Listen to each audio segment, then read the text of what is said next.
So you're coming to Australia?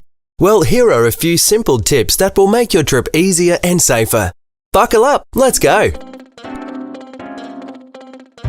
Here in Australia, we drive on the left.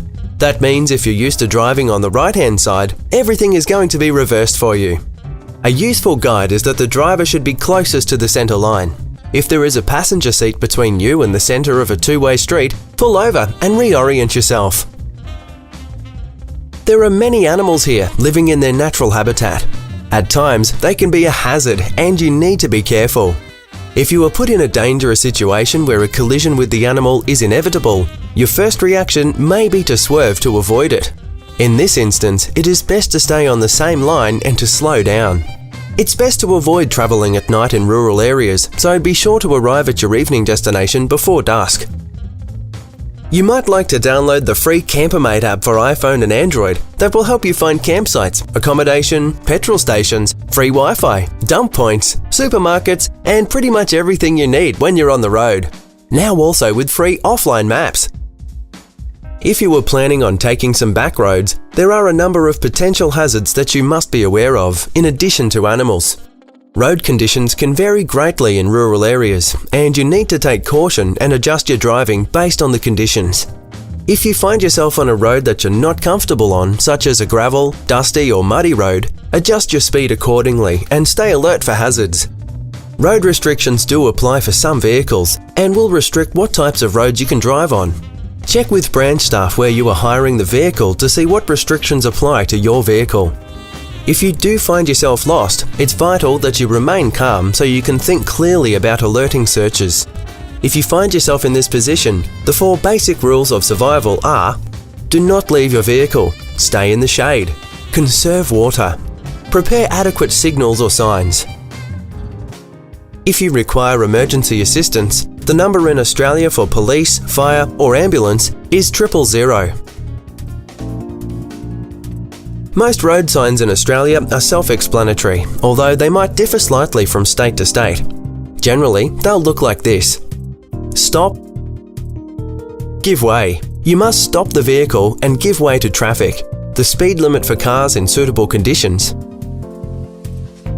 Animal warning.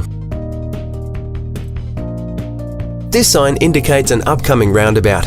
Since all the traffic moves in a circle, you need to check to your right to determine when it is safe to proceed. When turning left, indicate left and turn as you would at a normal intersection. If you are turning right, indicate right as you enter the roundabout clockwise, then indicate left as you prepare to exit. If you are going straight, only indicate when you are about to exit. In the case of 2-lane roundabouts, both lanes can often go straight, but you'll need to be in the right lane if you are turning right, or in the left lane if you are turning left. If you're driving in a camper van, keep in mind that camper vans are double the height and length of normal cars. Keep an eye out for height indicators and also for obstacles that could interfere when reversing. As the camper van is a lot bigger, you'll need to allow for a larger braking distance, more than what you would normally need in a car. In wet conditions, you'll also need to have 50% more distance to brake. While driving, if you see a queue behind you, pull over to let the traffic pass when safe. If you find yourself in a position where you need to overtake another vehicle, you must always do so to the right. Never overtake on double white lines, blind corners or risers. If you're passing in wet conditions, remember that there may be wheel spray from the other vehicle, especially if it's a truck. You may come across road trains, which are trucks carrying multiple carriages. These can be over 50 metres in length and require extreme caution when overtaking. If you find yourself tired and needing to find accommodation, you might like to find a holiday park, which is often very close to the beach. You can find all campsites and accommodation on the free Campermate app for your iPhone or Android. On some main highways, you can decide to drive on a toll road.